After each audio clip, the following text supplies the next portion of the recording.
This keto salmon burger is quick to cook and packs a ton of flavor with kimchi mixed in it, and it's low carb with only 4 ingredients. Start by finely chopped 1/3 cup of kimchi. Make sure the pieces are small, like chopped onions. Next, use a fork to mash a can of salmon, about 7.5 ounces. You can leave the bones in, just mash it well.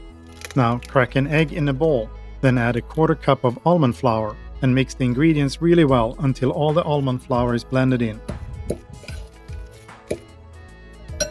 Then add the chopped kimchi to the bowl.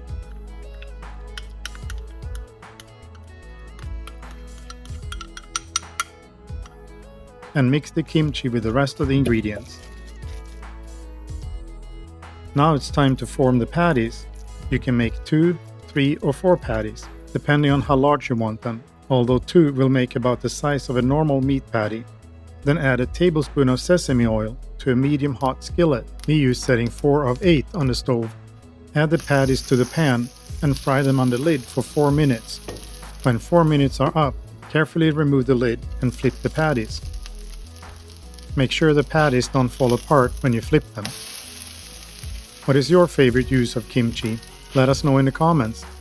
Now fry the patties for an additional 4 minutes while covered on the lid. After the 4 minutes have passed, carefully remove the lid and remove the patties from the pan. These patties are your perfect salmon burgers. And there you have it, a kimchi salmon patty. I'm Bjorn from All Spiced Out, and thanks for watching. Like and subscribe.